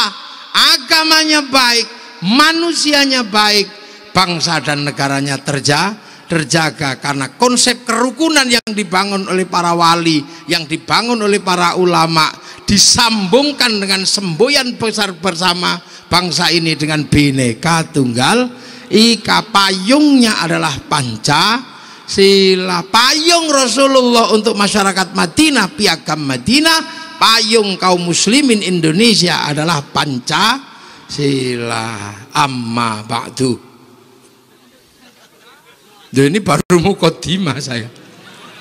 Ini belum mulai ngaji. Ini baru amma ba'du, tadi tenang aja. Aman, aman. Jam berapa emang ini? Lah inilah. Jadi makanya kita ini ya Allah, indah. Ro'iyah dibangun. Kemudian pertemuan antar ro'iyah disebut musyarakah, melahirkan konsep masyarakat. Kalau membicarakan nasibnya wasyawirhum fil amri, lahir konsep musyawarah. Lu kurang Islam apa? Kerakyatan yang dipimpin oleh hikmah, bahasa Al-Qur'an, ud'u ila sabili rabbika bil hikmah. Jadi Pancasila itu bahasa-bahasa Al-Qur'an, bahasa-bahasa Islam. Makanya kalau kemudian ada orang merasa ragu dengan Pancasila, ini kenapa? Karena dia tidak mengerti sejarah. Kenapa tidak mengerti sejarah? Karena tidak ikut para ulama pewaris para nabi. Lah kenapa santri tidak pernah goyah? Santri tidak pernah lupa dengan gurunya ziarah gurunya. Akhirnya cinta tanah air terbangun. Orang Cirebon ziarah Demak, ziarah Surabaya. Akhirnya cinta Demak, cinta Surabaya. Suruh ngebom Surabaya, ya nggak berani mau ada makamnya Sunan Ampel. Maka orang yang suka ziarah, yang mampu merawat bangsa dengan konsep cinta tanah air, hubbul waton minal iman. Maka jangan sangsikan Pak Kapolsek, jangan sangsikan, tidak akan pernah tumbuh teroris dari santri Indonesia. Nah, ada khutbahnya aja taklah, berdoanya aja bareng. Tapi yang tumbuh biasanya yang berdoa nggak mau lagi bareng-bareng, sendiri-sendiri. Tangannya nggak lagi 10, cuma 1. Wah, ya pasti dari situ. Makanya kebersamaan ini harus dihilangkan. Makanya waspada dengan yang namanya gerakan bid'ah. Bid'ah ini bahaya. Kenapa? Memecah sesuatu yang sudah dipersatukan oleh para ulama. Sesuatu dikembalikan kepada asalnya. Di sini ini sudah zamannya bikin dodol. Semua orang tahu dodol itu dari gandum, ada gulanya, ada airnya, digodok. Nah yang baru datang ini belum ngerti kalau itu dari beras. Dia bawa beras, dodol sudah matang disiram beras lah, akhirnya nggak bisa dimakan. Semua orang juga tahu ini berasal dari sumur, kopi ini airnya dari sumur. Tapi kan nggak mungkin saya datang disuguhi sumur. Makanya saya cuma lihat, oh ini pasti airnya dari sumur, disuguh pakai kopi. Ya sudah, saya yakin nggak usah nanya ini dari sumur nggak. Quran hadis apa enggak, udah pasti dari sumur. Makanya tapi orang kalau nggak setengah pekok ya cari kopi di dalam sumur udah ketemu, Kang. Ya pastilah dari Quran. Mana nggak ada dari Quran, semua dari Quran. Tiba-tiba di Qurannya mana? Dalilnya mana? Loh, ini pipi gitu. Ini sudah dijalankan kok kamu masih tanya hutannya di mana? Ini sudah jadi rumah. Allah itu dulu cuma numbuhkan pohon, tapi manusia kalau mau bikin rumah beda dengan munyuk. Kalau munyuk langsung naik di pohonnya. Tapi kalau manusia bikin bid'ah, bikin gergaji, bikin tukang, sampai bikin rumah. Makanya kalau kamu tidak mau bid'ah dalam urusan kayu, jadi monyet aja. Loh iya, nasi goreng, nasi jamblang itu pasti dari beras. Beras pasti dari padi. Saya nggak perlu nanya padinya di mana, apa yang udah saya percaya. Wong itu nasi. Iya, dan manusia butuh bid'ah dalam urusan beras. Kalau Allah cuma numbuhkan padi, bid'ahnya manusia mau bikin beras, karena bikin nasi jamblang, bikin kupat, bikin macam-macam, butuh bid'ah penggilingan padi, butuh bid'ah bikin mangkok, butuh bid'ah bikin soblok, butuh bid'ah bikin kompor. Kalau kamu nggak mau bid'ah dalam urusan nasi, jadilah burung pipit. Langsung total dilek, itu aja udah cukup. Lah makanya Islam ini turun terus, berbeda aktor, berbeda ini. Maka Rasulullah ini menjadi sumber. Nah, pengikut berikutnya menggunakan cara bacanya dengan cara baca qiyas, cara baca ijma, cara baca asasut tasyri', maqasidus syar'iyyah, usul fikih. Fikih ini adalah jembatan agar kita sampai cara membaca apa yang dilakukan oleh Rasulullah sekali saja menggadaikan jubahnya pada orang Yahudi, tapi itu bisa menginspirasi dan menjadi sumber bahwa berdagang itu boleh dengan orang lain. Rasulullah qadha sekali sholat subuh, sekali aja, tapi umatnya bisa membuat contoh, bisa qadha berkali-kali, kan itu sunnah. Itu makanya ada ijma, ada qiyas, ada apa, ada usul fikih. Itu Rasulullah itu juga pernah sholat. Itu kayak kita kayak anak kecil itu lah, sholat sarungnya ditaruh di leher itu pernah Rasulullah. Makanya ada sahabat itu pernah mau sholat, jubahnya dicendel ke malahan, pecinya, terus kemudian sarungnya diikat di sini. Kenapa? Dulu Rasul pernah begini katanya, aku mau nyontoh. Rasul menjalankan cuma sekali, tapi kita bisa berkali-kali kalau kita nanam bawang di sawah. Nah, itu juga susah. Loh, makanya kita butuh ijma, butuh qiyas. Akhirnya itulah namanya syariat yang berjalan terus mengikuti zaman-zaman yang berubah sampai nanti akhir zaman. Lah itu syariat. Lah kenapa sekarang umat Islam banyak sekali ribut? Karena ada orang tidak mau menerima ijma, menerima qiyas, nggak mau. Nah makanya di dalam syariat akhirnya mereka nggak punya sambungan. Akhirnya mereka kembali kepada Quran Sunnah. Sampai bayangkan syariat itu jalan tol begini, sudah berjalan ke arah sana, tahu-tahu ada yang balik, ya tabrakan. Makanya ada yang kembali pada zaman Rasul, ya tabrakan, Kang. Tabrakan. Kenapa? Karena mereka nggak punya bekal. Orang kalau kembali kan bekalnya dikit biasanya. Kemungkinannya gagal di masa depan atau bekalnya kurang. Makanya yang suka kembali itu kan bekalnya kurang. Ngajinya cuma bab jenggot tok, ngajinya bab tok, ya kurang bekalnya. Nah kalau bekal kurang, ya sudah nggak usah mundur lagi, naiklah truk ikut numpang orang. Itu makanya santri kalau bekalnya kurang nggak usah kembali, cukup taklid, ikut aja gitu, naik belum mesti sampai sana. Mereka nggak boleh taklid, makanya mereka mundur kembali, akhirnya tabrakan. Makanya enakan jadi santri, boleh taklid, kurang sangu di tengah jalan boleh gandol truk, lu kan enak. Loh, tepuk tangan si banter, enggak usah malu, biasa aja. Kalau yang sana karena nggak boleh taklid harus pinter semua, makanya kalau kurang bekal mundur lah lagi. Kalau kita kurang bekal taklid, numpak aja truknya siapa, nyampe tinggal lihat platnya aja. Oh kalau plat K sampai Pati ini kayaknya, plat AB sampai Jogja. Nah kalau gandol ikutlah yang penumpangnya banyak, jangan gandol yang penumpangnya sedikit, larinya cepet tapi gitu, tapi penumpangnya 2, 3 gitu. Sampai diturunkan, kalau nggak punya jenggot turun, nggak cingkrang turun, itulah makanya enak yang naik truk besar, cuman jalannya agak pelan. Makanya NU dan santri truk besar, maka jalannya pelan. Kalau jalan ya mau mabuk semua.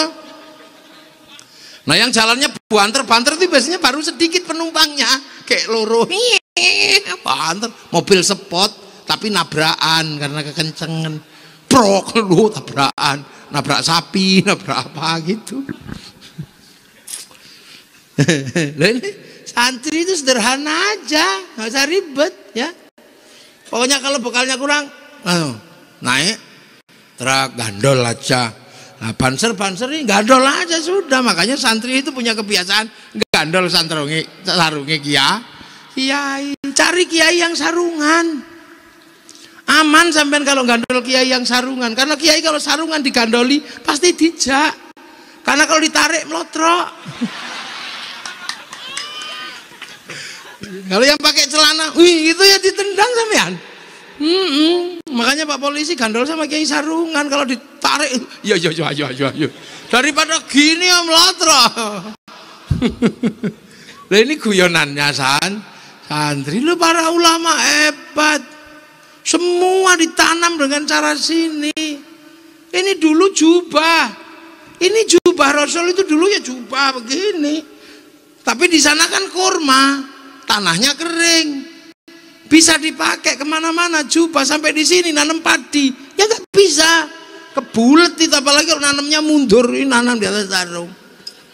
Maka akhirnya biar identitas jubahnya nggak hilang, dipotong sama para ulama dulu. Lah potongannya ini dijadikan ikat. Karena dulunya baju syar'i, maka potongannya bernama syar'un. Nah orang Jawa dulu nggak punya huruf ain, punyanya monggo potongo. Maka syar'un menjadi sarung, saruan menjadi sarungan. Ini. Makanya kalau orang sarungan takbirnya biasa aja, karena kalau sudah dilinting antaranya wudel, antaranya pusar sama dada, itu bisa ada cantolannya bunder. Makanya santri kalau takbir Allahu Akbar biasa aja pasti langsung nyantol. Maka nggak ada nggak begitu, mesti nyantol aja. Nah yang nggak punya sarung punya Allah segini, takut melorot. Nah ini guyonan, jangan serius-serius. Nanti aku dibully menengok. Muhammad. Jadi itu makanya indah. Coba kalau tidak ikut para ulama, cucunya Haji Dharma yang kecil-kecil gimana nyolati? Udah nggak bisa dulu, kakeknya meninggal, nggak bisa kan? Iya tuh, cucunya buyutnya nanti nggak ketemu. Tapi dengan adanya santri bikin kalau ilmunya ada, tetap wali abaina umatina masyayikhina lo bisa lo, itu hebatnya, jangkarnya kuat. Dan akhirnya bangsa dan negaranya aman. Makanya kalau mau mengambil bangsa dan negara, resourcesnya mau diambil, hancurkan dulu pelindung bangsa dan negara. Presidennya jelek-jelekkan, polisinya jelek-jelekkan, TNI-nya jelek-jelekkan. Habis itu santri dijelek-jelekkan, musuh ono santri. Nanti kalau pagernya ini sudah hilang, buahnya tinggal ngambil. Memang itu cara ngambil. Kenapa? Protokol dunia di Jerman sudah menyebutkan 2040 akan ada krisis besar dunia. Satu, krisis pangan, yang kedua adalah krisis energi, yang ketiga adalah krisis air. Dan di protokol itu disebutkan bangsa yang aman itu Indonesia. Air melimpah. Disebutkan air, kita tidak akan krisis air. Besok ditanami, tumbuh lagi, air keluar lagi.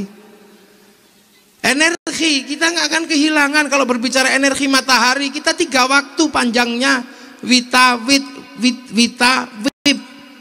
Kalau berbicara energi angin, kita punya pantai terpanjang dunia. Kalau berbicara energi panas bumi, kita negeri cincin api. Berbicara makanan, kita nggak akan krisis, makanan kita melimpah. Dari mulai beras sampai jagung, sampai ketela, sampai tales, sampai uwi, lengkap. Kita cipluan aja banyak di sawah. Lah ya, lengkap makanan kita. Cina akan ada krisis makan karena 1,5 miliar penduduknya akan kehabisan makanan. Kalau berbicara gandum 0,5 kilo per hari, artinya ada 750 juta ton per 750 juta kilo per hari. Dari mana dia dapat? Sawahnya tidak terlalu banyak. Makanya mereka nggak bisa makan ayam. Akhirnya ayamnya dipres 40 hari. Ayam Cirebon 40 hari baru segini ekornya. Makanya jangan ikut-ikutan makan ayam itu, sampean. Itu ayam negeri yang memang dibutuhkan oleh negara yang tidak bisa makan ikan kalau tidak ayam kalau tidak dipres. Mereka kalau musim dingin nggak bisa, gandumnya nggak cukup. Makanya orang Cina punya tradisi makan gandum diperpanjang, namanya mie, dan makannya pakai sumpit. Kalau menggunakan tradisi makan pakai dicawok, cepet habis. Lagi kita Allah di Arab tidak punya gandum, tidak punya apa-apa selain kurma, daging dan roti gandumnya dari luar. Sampai kapanpun tergantung dengan pabrik gandum. Afrika itu paling susah, mau nanam padi habis dimakan burung emprit. Iya, burung pipit di Afrika itu kayak langit nih, gak kelihatan saking banyaknya. Sampai emprit Afrika diekspor ke Indonesia 10 juta 1 ekor, namanya black strut. Itu emprit Afrika. Nanam jagung habis dimakan betet Afrika besarnya sak mentok, namanya makhau. Di sini harganya 250 juta, kalau di sana dipelinteng digoreng. Nanam ini pepaya, nanam pisang, habis dimakan munyuk di sana. Munyuknya itu besar, satu tandan cuman segini habis, wong gedenya gorila. Apa coba? Di sana nggak bisa ngaji kayak kita, lagi ngaji singo teko melayu semua. Lah itu, makanya orang Afrika dibikin hitam. Karena banyak singa, biar kalau dikejar langsung tengkurap gak kelihatan. Kalau dibikin putih. Orang Eropa yang gagah-gagah begitu pusing hidupnya kalau di musim dingin. Dia tidak bisa makan ikan karena seluruh daratannya, seluruh airnya menjadi es membeku. Makanya ketika musim panas dia awetkan ikan untuk menjadi sarden, dimakan di musim dingin. Lah kita ngapain ikut-ikutan makan sarden, kurang kerjaan. Wong orang Cirebon ngambil ikan setiap hari ada di sungai. Kalau nggak ada ikan, kodok-kodok juga ada. Nggak enak orang Afrika. Musim dingin nggak punya sayur, karena seluruh daunnya rontok di musim gugur. Satu-satunya yang nggak rontok itu cuma daun cemara. Makanya bulan Desember hari raya Natal pakai daun cemara. Bukan saking hebatnya daun cemara, ya daun itu yang nggak rontok di bulan Desember. Makanya kalau Natal itu dari Cirebon pasti ada daun jambu, ada daun mangga, gitu. Maka pemilik masjid di Indonesia nggak usah ribut. Jangan kau tanam cemara di depan masjid kami, itu pohon Kristen. Semenjak kapan pohon punya agama?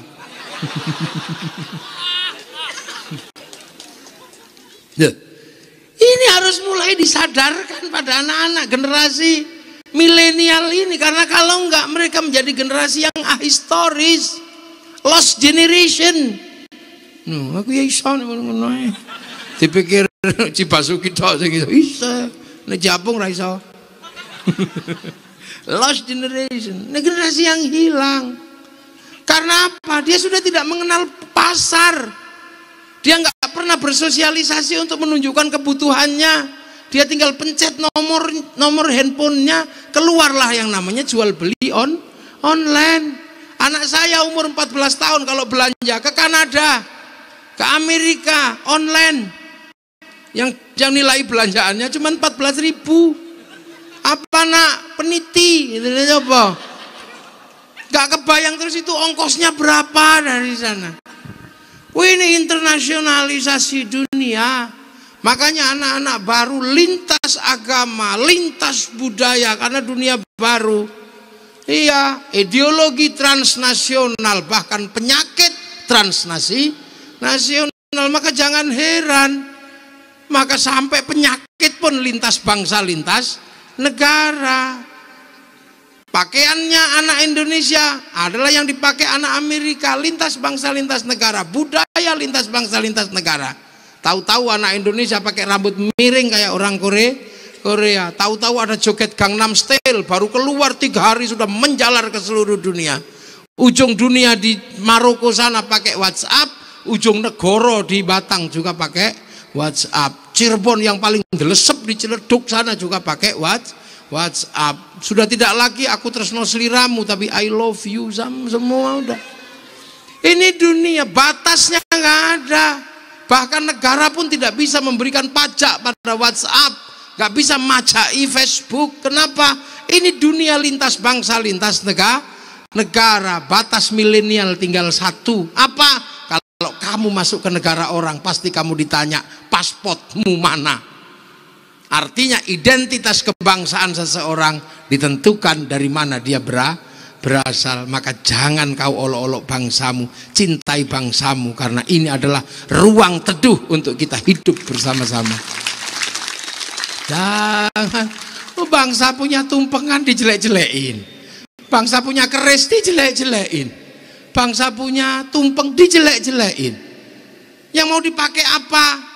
Kurma lah, ya itu kan bangsa di sana. Di sini kurma kurma itu dimakan kalau lagi ibadah haji. Makan itu terus, yang